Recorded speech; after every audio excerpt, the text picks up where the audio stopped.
चलिए देखते हैं 13th क्वेश्चन आपका क्लास 9th एनसीईआरटी का। An atom A is equal to 23 has 11 electrons, find the number of neutrons in it.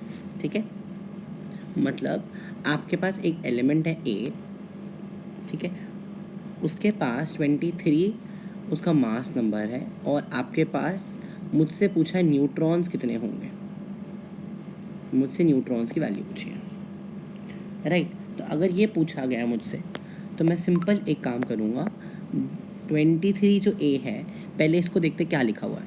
आपको ए element है, आपको पता होना चाहिए, ऊपर इसका मास नंबर लिखा जाता है, दैट इज़ ए, और नीचे लिखा जाता है जेड। जेड आपके पास एटॉमिक नंबर होता है और ऊपर आपके पास लिखा जाता है मास नंबर।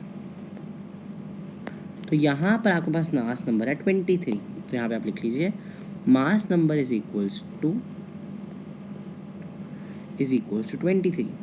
आपको पता है 11 इलेक्ट्रॉन्स दिए हुए हैं आपको, देखो 11 इलेक्ट्रॉन्स आपको इधर दिए हुए हैं, ये देखिए 11 इलेक्ट्रॉन्स आपको यहाँ पे दिए हुए हैं। तो इलेक्ट्रॉन्स का नंबर आपको दिया हुआ है 11, तो हमें पता है कि जो इलेक्ट्रॉन्स का नंबर जो होता है उतना ही प्रोटॉन्स का नंबर होता है, प्रोटॉन्स का नंबर होता है, और जितना भी प्रोटॉन्स का नंबर होता है वो ही आपके पास एटॉमिक नंबर होता है, राइट। वो ही आपके पास एटॉमिक नंबर भी होता है, राइट। तो अब मैं इससे क्या बता सकता हूँ, इससे मैं ये निकाल सकता हूँ,